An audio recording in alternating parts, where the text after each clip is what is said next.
ಬೆಂಗಳೂರು ಜಲಮಂಡಳಿ ಗುತ್ತಿಗೆದಾರರ ಸಂಘದ ವತಿಯಿಂದ ಆನಂದರಾವ್ ಸರ್ಕಲ್ ಬಳಿ ನೂತನ ಕಚೇರಿಯನ್ನು ಬಿಡಬ್ಲ್ಯೂಎಸ್ಎಸ್ಬಿ ಅಧ್ಯಕ್ಷರಾದ ಡಾಕ್ಟರ್ ರಾಮ್ ಪ್ರಸಾದ್ ಮನೋಹರ್ ವೀರ್ ಅವರು ನೂತನ ಕಚೇರಿಯನ್ನು ಉದ್ಘಾಟಿಸಿದರು. ಇದೇ ಸಂದರ್ಭದಲ್ಲಿ ಮಾತನಾಡಿದ ಅವರು 1960ನೇ ಇಸ್ವಿಯಲ್ಲಿ ಪ್ರಾರಂಭವಾದ ನಮ್ಮ ಜಲಮಂಡಳಿ ಇಂದಿಗೂ ಉತ್ತಮವಾದ ಕೆಲಸ ಮಾಡುತ್ತಾ ಬರುತ್ತಿದೆ. ನಮ್ಮಲ್ಲಿ ಎಲ್ಲಾ ಗುತ್ತಿಗೆದಾರರು ಒಳ್ಳೆಯ ಕೆಲಸವನ್ನು ಮಾಡುತ್ತಾ ಬಂದಿದ್ದಾರೆ ಹಾಗೂ ಬೇರೆ ಇಲಾಖೆಗಳಂತೆ ನಮ್ಮ ಇಲಾಖೆಯ ಗುತ್ತಿಗೆದಾರರ ಬಳಿ ಸಾಕಷ್ಟು ದೊಡ್ಡ ಮಟ್ಟದ ಹಣವಿಲ್ಲ. ಸಣ್ಣ ಪುಟ್ಟ ಗುತ್ತಿಗೆದಾರರಿದ್ದು ಅವರ ಕಷ್ಟಗಳಿಗೆ ನಾನು ಸ್ಪಂದಿಸುತ್ತಾ ಬರುತ್ತಿದ್ದೇನೆ ಹಾಗೂ ಇನ್ನೂ ಹೆಚ್ಚು ಮಟ್ಟಕ್ಕೆ ಈ ಸಂಘ ಬೆಳೆಯಲಿ ಎಂದು ಹಾರೈಸಿದರು. ಬೆಂಗಳೂರು ಜಲಮಂಡಳಿಯ ಗುತ್ತಿಗೆದಾರ ಸಂಘದ ಅಧ್ಯಕ್ಷರಾಗಿರುವಂತಹ ಶ್ರೀಯುತ ಜೈನ್ರವರೇ, ಕರ್ನಾಟಕ ಸ್ಟೇಟ್ ಗುತ್ತಿಗೆದಾರ ಸಂಘದ ಅಧ್ಯಕ್ಷರಾಗಿರುವಂತಹ ಶ್ರೀಯುತ ಮಂಜುನಾಥ್ರವರೇ ಮತ್ತು BBMP ಗುತ್ತಿಗೆದಾರ ಸಂಘದ ಅಧ್ಯಕ್ಷರಾಗಿರುವಂಥ ನಂದಕುಮಾರ್ ಅವರೇ, ನಮ್ಮ ಜಲಮಂಡಳಿಯ ಪ್ರಧಾನ ಅಭಿಯಂತರಾಗಿರುವಂತಹ ಶ್ರೀಯುತ ಸುರೇಶ್ ಅವರೇ ಮತ್ತು ನಮ್ಮ ಮುಖ್ಯ ಅಭಿಯಂತರಾಗಿರುವಂಥ ವೆಂಕಟೇಶ್ ಅವರೇ, ದಲಾಯತರವರೇ, ಜಯಶಂಕರ್ ಅವರೇ ಮತ್ತು ಇನ್ನುಳಿದ ಎಲ್ಲ ಅಧಿಕಾರಿ ಮತ್ತು ಸಿಬ್ಬಂದಿ ವರ್ಗದವರೇ, ಈ ಒಂದು ಕಾರ್ಯಕ್ರಮದ ಕೇಂದ್ರ ಬಿಂದುವಾಗಿರುವಂತಹ ನಮ್ಮ ಬೆಂಗಳೂರು ಜಲಮಂಡಳಿಯ ಗುತ್ತಿಗೆದಾರ ಸಂಘದ ಸಮಸ್ತ ಪದಾಧಿಕಾರಿಗಳು ಮತ್ತು ಸಂಘದ ಸದಸ್ಯರುಗಳೇ, ಬೆಂಗಳೂರು ಜಲಮಂಡಳಿ 1964ರಲ್ಲಿ ಪ್ರಾರಂಭ ಮಾಡಿ ಇವತ್ತು 60 ವರ್ಷ ಪೂರೈಕೆ ಮಾಡಿದೆ. ವಜ್ರೋತ್ಸವವನ್ನು ಕಳೆದ 6 ತಿಂಗಳಾಗಿ ನಾವು ಆಚರಿಸ್ತಾ ಇದ್ದೀವಿ.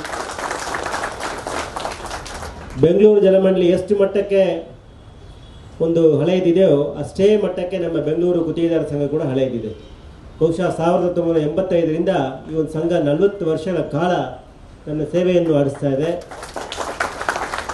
ಇಷ್ಟು ವರ್ಷ ಒಂದು ಸಂಸ್ಥೆ ಇರಬೇಕಾದ್ರೆ, ಉಳಿಸಬೇಕಾದ್ರೆ, ಬೆಳೆಸಬೇಕಾದ್ರೆ ಅದರ ಹಿಂದೆ ಭಾಳಷ್ಟು ಜನರದ ಶ್ರಮ ಇರುತ್ತದೆ. ನಮ್ಮ ಗೌರವಾಧ್ಯಕ್ಷರಾದ ಶನಾಯ್ ಅವರು ಕೂಡ ಈ ಒಂದು ಕಾರ್ಯಕ್ರಮದಲ್ಲಿ ಭಾಳಷ್ಟು ಶ್ರಮ ವಹಿಸಿದ್ದಾರೆ. ಮತ್ತು ಪ್ರತಿ ವರ್ಷ ನೀವೇನು ಆಯ್ಕೆ ಮಾಡ್ತೀರಾ ಅವರ ಒಂದು ಸಂಘದ ಪದಾಧಿಕಾರಿಗಳು ಕೂಡ ಒಂದು ಸಂಸ್ಥೆಯನ್ನು ಅಚ್ಚುಕಟ್ಟಾಗಿ ನಡೆಸಿಕೊಂಡು ಹೋಗ್ತಾ ಇದ್ದಾರೆ.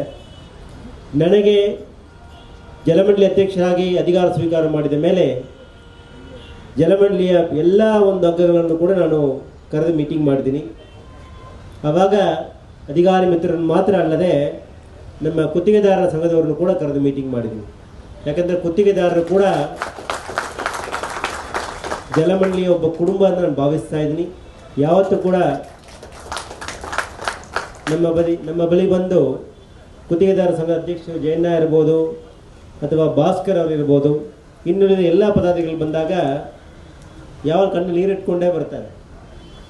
ಸಂಘದ ಜನಗಳು ನಮ್ಮ ಕಚೇರಿ ಒಳಗೆ ಬಂದಾಗ ಕಣ್ಣಲ್ಲಿ ನೀರಿಟ್ಕೊಂಡೇ ಬರ್ತಾರೆ. ಆದರೆ ಆ ನೀರನ್ನು ಸರಿ ಮಾಡಿ ವಾಪಸ್ ಕಳಿಸೋದೇ ನನ್ನ ಖುಷಿ. ಯಾವತ್ತೂ ಕೂಡ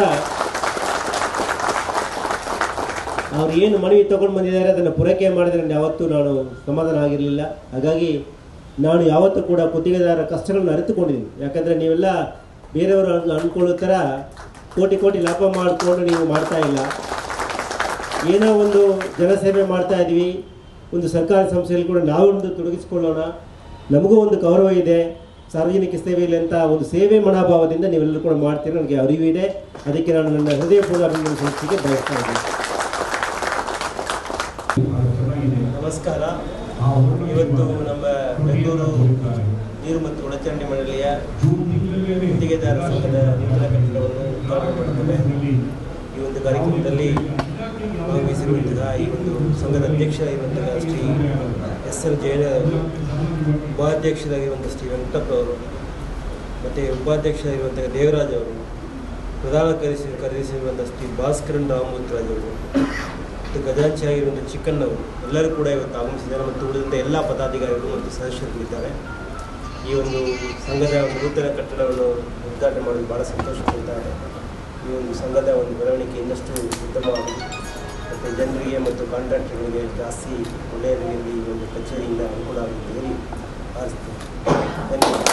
ಇದೇ ಸಂದರ್ಭದಲ್ಲಿ ಮುಖ್ಯ ಅಭ್ಯಂತರರಾದ ಸುರೇಶ್ ರವರು, ಗುತ್ತಿಗೆದಾರರ ಸಂಘದ ಅಧ್ಯಕ್ಷರಾದ ಎಸ್ಎಲ್ ಜಯಣ್ಣ, ಪ್ರಧಾನ ಕಾರ್ಯದರ್ಶಿಯಾದ ಡಾಕ್ಟರ್ ಲಯನ್ ಭಾಸ್ಕರ್ ರಾಮೂರ್ತಿರಾಜು, ಖಜಾಂಚಿ ಎಸ್ಎಲ್ ಚಿಕ್ಕಣ್ಣ, ಕರ್ನಾಟಕ ರಾಜ್ಯ ಗುತ್ತಿಗೆದಾರರ ಸಂಘದ ಅಧ್ಯಕ್ಷರಾದ ಆರ್ ಮಂಜುನಾಥ್, ಬಿಬಿಎಂಪಿ ಗುತ್ತಿಗೆದಾರರ ಸಂಘದ ಅಧ್ಯಕ್ಷರಾದ ಜಿಎಂ ನಂದಕುಮಾರ್, ಅಧ್ಯಕ್ಷರು ಬೆಂಗಳೂರು ಜಲಮಂಡಳಿ ಪರಿಶಿಷ್ಟ ಜಾತಿ ಪರಿಶಿಷ್ಟ ಪಂಗಡ ವೆಂಕಟಪ್ಪ, ಉಪಾಧ್ಯಕ್ಷರು ದೇವರಾಜ್ ಸೇರಿದಂತೆ ಇನ್ನು ಮುಂತಾದ ಗುತ್ತಿಗೆದಾರರ ಸಂಘದ ಪದಾಧಿಕಾರಿಗಳು ಉಪಸ್ಥಿತರಿದ್ದರು.